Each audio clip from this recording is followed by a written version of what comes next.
No dia 4 de agosto, o ministro Alexandre de Moraes decreta prisão domiciliar a ex-presidente Jair Bolsonaro. Eu sou o Guilherme Moura. Eu sou o Lucas Rett. E eu sou o Pedro Penelas. E esse é o Degrau da Política. Eu que postei, não foi o presidente Bolsonaro que pediu para eu postar, para burlar qualquer medida cautelar. Postei por achar e ter certeza de que não tem absolutamente nada que confronte essa medida cautelar ilegal do Alexandre de Moraes, mas mesmo assim ele toma essa decisão e tem certeza, sem ouvir nenhum outro ministro. A gente vem aí acompanhando a novela do caso Bolsonaro, etc e tal. A gente já falou de como o Bolsonaro, ou pelo menos o Eduardo, jogou o caso no tudo ou nada, né, tal. Até que o Alexandre de Moraes, o homem mais temido do centro-oeste brasileiro, determinou aí a prisão domiciliar, graças ao descumprimento dele, né, que resolveu falar umas palavrinhas com o Flávio durante a manifestação na Paulista no outro domingo. Nós também fizemos programa sobre isso, né.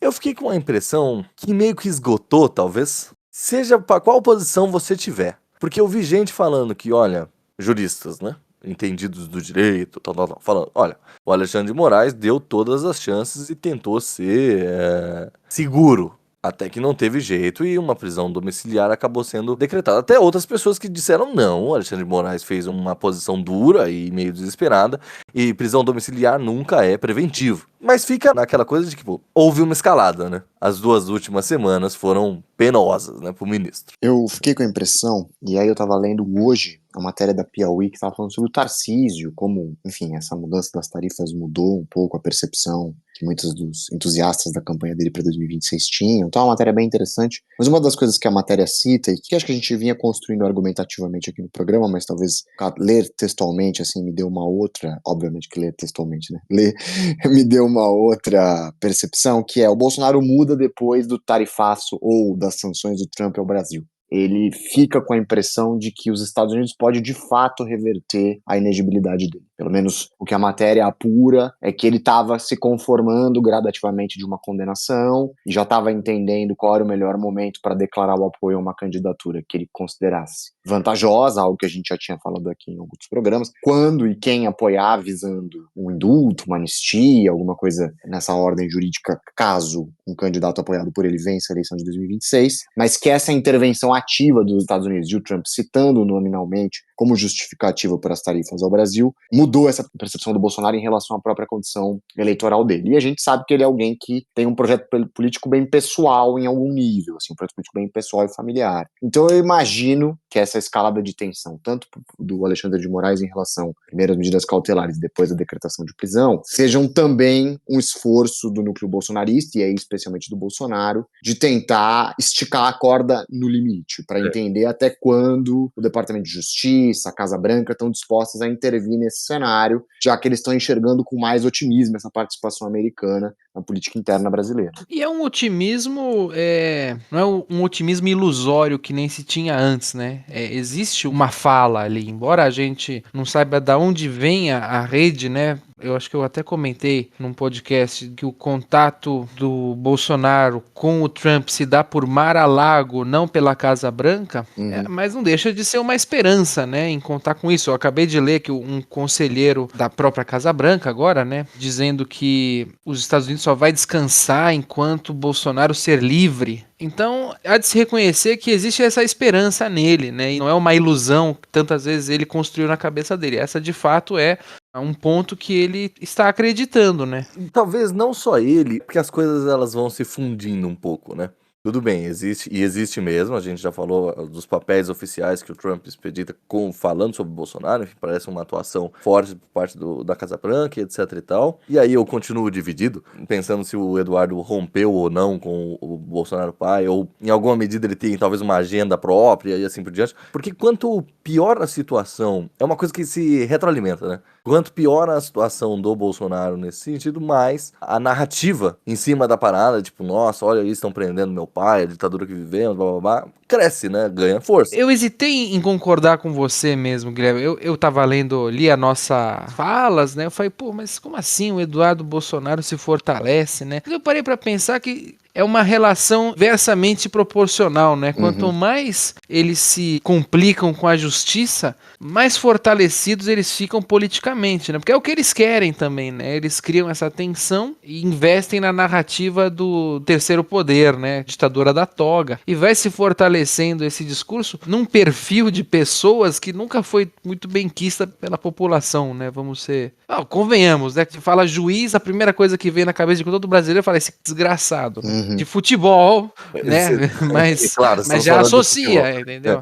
Mas isso é interessante, né, politicamente, porque o bolsonarismo, em alguma medida, e o bolsonarista, ele é alguém que necessita dos ânimos, né, das polêmicas e das coisas pra se manter ali. Mas aí eu entro numa questão, assim, meio que aí o Alexandre jogou a situação no tudo ou nada também, né? Porque assim, o que falta agora? Eu fiquei pensando, tipo, vamos supor, o Bolsonaro não vai ser preso em regime fechado, já não tem mais clima pra prender poderosos em regime fechado, o Bolsonaro é um homem idoso e doente publicamente, então, enfim, não dá pra prender ele. Ele ia ficar em prisão domiciliar mesmo. Só que agora que ele já tá em prisão domiciliar, quando ele for preso, claro que muda, aí ele tem uma pena, tal, claro, juridicamente muda, mas assim, na imagética da lei, sabe, da prisão, não vai mudar mais nada, assim, o Bolsonaro chegou no máximo que era possível chegar, em prisão domiciliar. A partir de agora, a acusação perde força, talvez, né, perde apelo. Não, sabe eu lembrei de uma cena. Tem um professor na faculdade que o aluno sai antes, ele fala, vocês vão perder o beijo, né? Perder a conclusão da aula. Todo mundo esperava um beijo, né, de novela em setembro, né, uma prisão.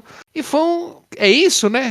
Meio que acabou, né? Meio que acabou. Eu concordo plenamente, não tem mais clima. Acabou o drama, né? Mas ao mesmo tempo, eu fico com a impressão, eu li o Hélio Gaspari falando isso hoje. O que pode embaralhar o jogo é o Fux pedir vistas do processo em setembro. Porque se o Fux pedir vistas do processo em setembro, esse processo vai entrar em 2026, porque são 90 dias pela processualística atual do Supremo, quando um juiz pede vistas, e vai ter uma mudança de composição do TSE.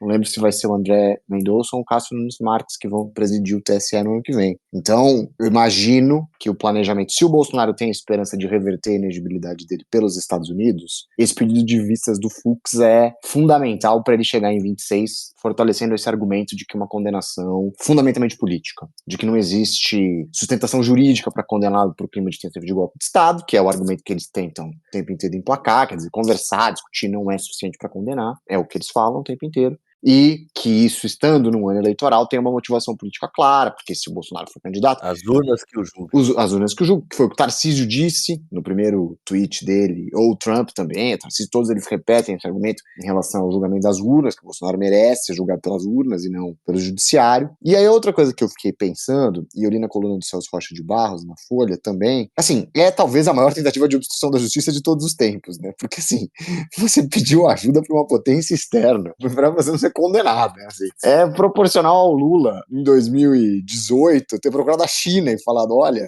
eu não quero ser condenado, porque tudo bem, eu não tô nem entrando na natureza jurídica dos crimes, o Lula era acusado de outras coisas, o crime do Bolsonaro é até mais eminentemente político, apesar que parte das acusações do Lula tinha um aspecto político, não entrando nem no mérito de Moro e Dallagnol, mas essa questão do dinheiro que era usado para financiamento de campanha do PT e tal, então tinha um fundo eleitoral em algum nível, mas é como se o Lula, no auge daquele momento, próximo à prisão decretada em 18, tivesse procurado a China, ou tivesse enviado um emissário para a China e falado, olha, sancione o Brasil porque estão me impedindo de se candidatar, sabe? É a maior tentativa de obstrução da justiça de todos os tempos, viu? Mas eu acredito muito nessa possibilidade Fux, viu? Até porque, pô, automaticamente, quando o Bolsonaro é colocado, né, o Alexandre expedita a ordem, já começa a ventilar possíveis rachas dentro do colegiado. Claro, a gente tem que ver essas coisas com um certo pé atrás, o próprio Gilmar Mendes falou que não tem nada a ver, tal, e até porque eles são um corpo mesmo, então assim, eles não podem ficar se questionando, porque no futuro um pode questionar o outro sobre alguma coisa, então eles sempre são muito cúmplices, é normal de corporação fazer isso, beleza? Mas aí, pô, o Barroso fala que quer se aposentar.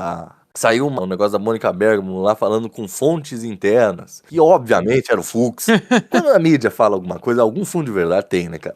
Assim, e foi aquilo lá que a gente já falou. O Alexandre sendo colocado nessa posição de uma interferência externa econômica, etc e tal, se isso cair para outros ministros que não estão atuantes no caso, as coisas começam a pesar, de fato. Eles têm seus interesses pessoais escusos, como qualquer político, enfim. Se ele pedir vista e ir para 2026... Aí a gente tá falando de maio de 2026. Então, mas rompe com o acordo que eles têm de não prejudicar um ano eleitoral. E isso foi estabelecido nos primeiros pareceres do julgamento. Eu sempre vejo o Fux com certa dúvida, porque... A cara de louco que ele tem. Não, ele a perucona, né? Mas ele... Parece aquelas perucas de juiz antigo, inclusive, né?